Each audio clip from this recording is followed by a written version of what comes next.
जी, बिस्मिल्लाहिर्रहमानिर्रहीम।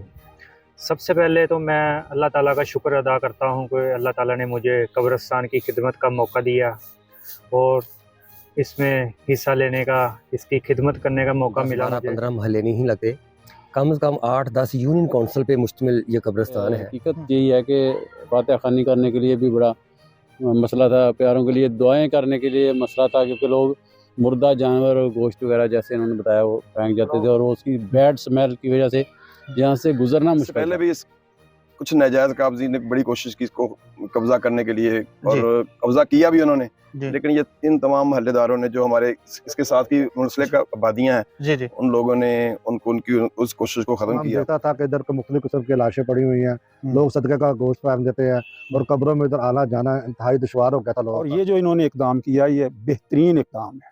मेरा ख्याल है कि जब हम आते थे यहाँ पे अपने किसी अजीज को दफन करने तो इतनी स्मेल आती कर थी सकते हैं और हम अपना किरदार अदा करेंगे इंशाल्लाह। जुम्मतुल मुबारक की जो है खुतबात में दूसरे उलमा को भी आगाह किया जाएगा, मैं खुद भी आगाह करूंगा कि सफाई के हवाले से जो है अवामुन नास का ख्याल रखें।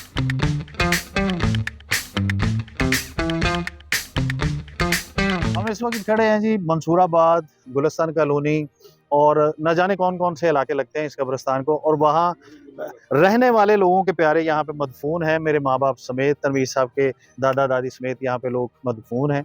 और यहाँ पे जो कब्रिस्तान है इसकी हालत जो है वो आइडियल नहीं है। जहाँ पे जिंदा इंसानों के लिए इनके बहुत सारे प्रोजेक्ट चल रहे हैं, तो वहाँ इनकी सोच ये है कि इस कब्रिस्तान को भी एक मॉडल कब्रिस्तान बनाया जाए। तो उस हवाले से इनसे बात करते हैं कि कौन सी ऐसी सोच है जिसकी वजह से आपके ज़हन में ये आइडिया आया और क्या करना चाहते हैं इस कब्रिस्तान को मॉडल कब्रिस्तान बनाने के हवाले से। बिस्मिल्लाहिर्रहमानिर्रहीम। सबसे पहले तो मैं आप तमाम दोस्तों का शुक्रिया अदा करता हूँ, मेरी छोटी सी दावत पे आप लोग इधर तशरीफ़ लाए। तो दूसरा ये जो हमारा कब्रिस्तान है कम से कम एक ह्यूज कब्रिस्तान है, तकरीबन 10-12 एकड़ पर मुहित है और तकरीबन 12-13 मोहल्लों को ये लगता है। तो आए दिन जब हम इधर फातह करने के लिए गुजरते हैं तो मुख्तलिफ रहते हैं, तो मैं देखता था कि इधर को मुख्तलिफ किस्म की लाशें पड़ी हुई हैं, लोग सदक़े का गोश्त फेंक देते हैं और कब्रों में इधर आना जाना इंतहाई दुश्वार हो गया था लोगों का। तो हम मुख्तलिफ प्रोजेक्ट तो जिंदा लोगों के लिए कर रहे थे, तो हमने सोचा कि हमने भी आखिर इस कब्रिस्तान में एक दिन आना है, तो हमें अपने आने से पहले ही इस कब्रिस्तान को एक बेहतर तरीके से, खूबसूरत तरीके से बनाएं और इसको भी मॉडल कब्रिस्तान बनाएं, ताकि हमारे जो इर्द गिर्द के वासी हैं, लोग हैं, वो खुले दिल से खुशादा माहौल से इधर आए और अपने प्यारों के लिए फातह खानी करें। सोशल हवाले से आपका बड़ा नाम है इस एरिया में और इस कब्रिस्तान के लिए, इसकी जनाज़गाह के लिए आपकी बड़ी सर्विसेज हैं। इस प्रोजेक्ट को आप किस नुक्ता नज़र से देखते हैं? बिस्मिल्लाहिर्रहमानिर्रहीम। जो राना साहब ने अभी इनका एक एम है, जो इन्होंने बहुत बड़ा मसला था ये आम जहन में पहले किसी के नहीं आया कि ये होना चाहिए, जबकि आखिरी आरामगाह हम इसे कहते हैं कि ये हमारी आखिरी आरामगाह है और हमारे प्यारे यहाँ पे मदफून हैं। तो हम उस हवाले से हकीकत यही है कि फातह खानी करने के लिए भी बड़ा मसला था, प्यारों के लिए दुआएं करने के लिए मसला था, क्योंकि लोग मुर्दा जानवर और गोश्त वगैरह जैसे इन्होंने बताया वो फेंक जाते थे और वो उसकी बैड स्मेल की वजह से यहाँ से गुजरना मुश्किल था। तो मैं अप्रिशिएट करता हूँ और इंशाल्लाह हमारा तावन जो है वो 24 आवर्स ही, जब भी राना साहब हमें कोई ड्यूटी लगाएंगे हम इंशाल्लाह उसके लिए हाजिर। अच्छा, ऐसे है शफीक साहब के जो बेहतरीन तोहफा है जिंदा लोगों की तरफ से किसी भी ऐसे शख्स के लिए कि जो इस जहान फ़ानी से कूच कर जाए, वो उसके लिए फातह खानी है।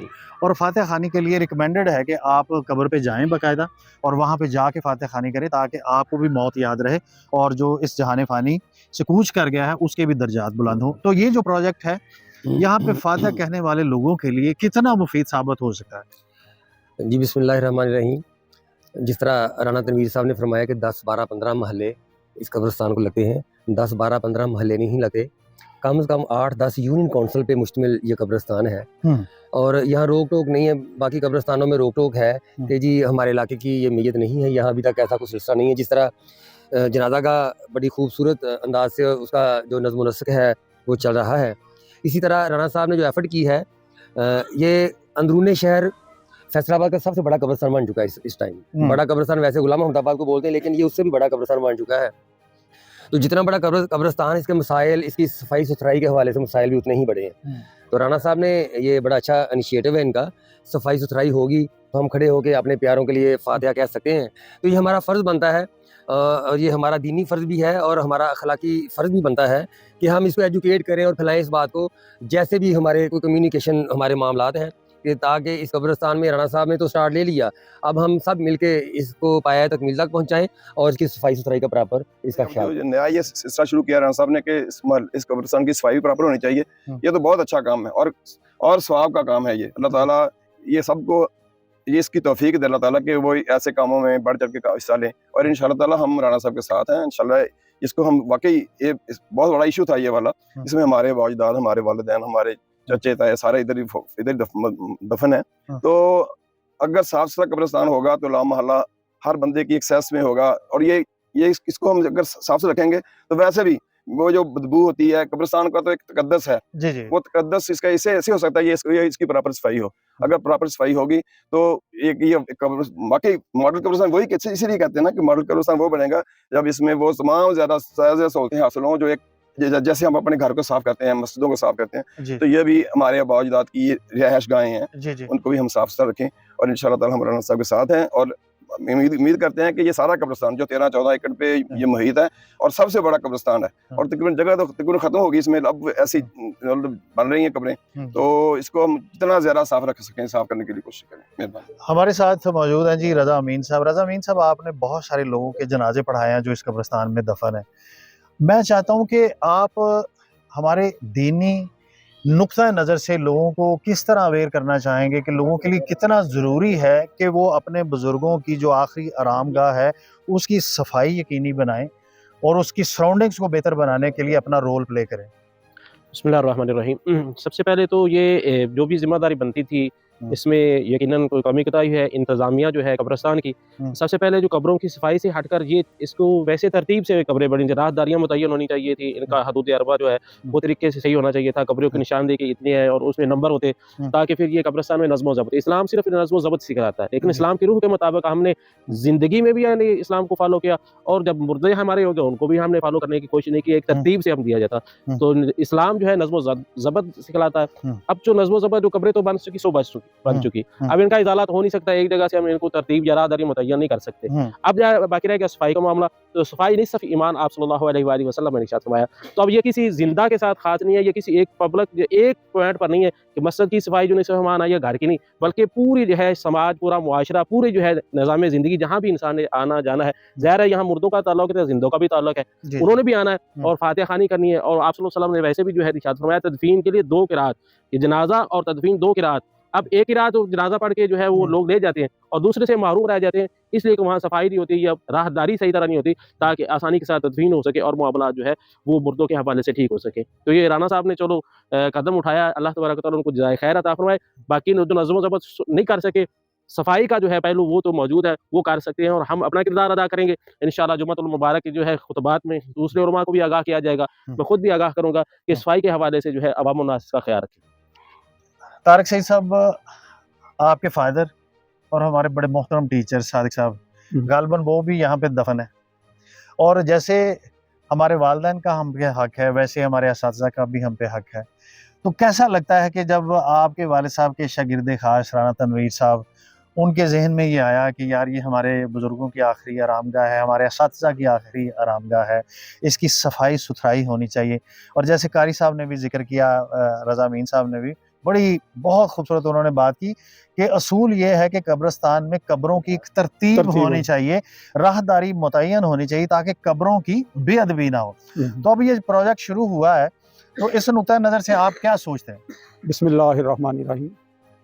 सबसे पहले मैं राणा साहब का शुक्रगुजार हूँ और इन्हें दाद देता हूँ कि ये हमेशा कोई ना कोई रफ़ाई काम में सबसे बढ़ चढ़ के काम करते हैं।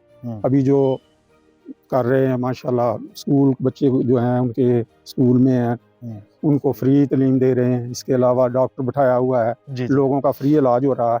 और ये जो इन्होंने इक़दाम किया ये बेहतरीन इक़दाम है। मेरा ख्याल है कि जब हम आते थे यहाँ पे अपने किसी अजीज़ को दफन करने, तो इतनी स्मेल आती थी, इतने जानवर गंदे मरे होते थे, इतनी बहुत ज़्यादा बदबू आती थी, लेकिन मजबूरी होती थी लोगों को खड़े होकर तदफीन करना। जो राणा साहब ने ये इक़दाम उठाया है, ये अल्लाह के फजल से इंतहाई आला और आला दर्जे का काम है इनका। इसका अल्लाह पाक ने इन्हें बहुत अजर दिया। डाल दिया कि इधर से आम शख्स का गुजरना बहुत मुश्किल हो गया है और गाड़ियों में तो आप गुजर नहीं सकते, और ये बड़ी कुशादा जगह है। अगर हम इसकी सफाई इंशाल्लाह ताला आज रात को ये जो आप देख रहे हैं सारा माहौल बेहतरीन हो जाएगा सुबह तक। ये सारी सफाई करा देंगे हम उधर से लेकर चौकी तक, इसको खुशादा कर देंगे और तकरीबन जनाज गाह इधर से ज़्यादा लेकर जाना बड़ा आसान हो जाएगा। जी दोस्तों, कोशिश ये है राणा साहब की कि जो हमारा ये जो कब्रिस्तान है इसको इस तरीके से सफाई सुथराई की जाए, इस तरीके से इसमें कोई डिसिप्लिन बनाया जाए ताकि जो अपने प्यारों की कब्रों पे फातिहा कहने वाले लोग हैं उनको फैसिलिटेट किया जाए, और सिर्फ मुहर्रम का महीना या मुहर्रम के 10 दिन मुख्तस ना किए जाएं कब्रों को साफ करने के लिए, बाकायदगी से इनकी सफाई सुथराई रोजाना की बुनियाद पर की जाए। और इससे नुक्ता नजर से राणा तनवीर साहब ने बाकायदगी से 2 मुलाजिम, पेड मुलाजिम यहाँ पे रखे हैं और इनकी तादाद भी बढ़ाई जा सकती है। तो ये वीडियो जब हम सोशल मीडिया पे डालेंगे तो जिन लोगों के प्यारे यहाँ पे मदफून है वो हमारे साथ अपने आइडियाज शेयर कर सकते हैं, अपनी इनसिक्योरिटीज शेयर कर सकते हैं। किसी भी शख्स से, किसी भी अदारे से हम एक पैसे के रवादार नहीं हैं। ये बिल्कुल अपनी मदद आपके तहत हम ये सारा काम करेंगे, लेकिन हमें आपके ताउन की, आपके आइडियाज़ की हमें ज़रूरत है ताकि हम अपने प्यारों की जो आखिरी आरामगाह है उसको खूबसूरत बना सकें और वहाँ पे आके एक पुरफ़िज़ा माहौल में फातिहा कह सकें। आप लोगों का बहुत बहुत शुक्रिया।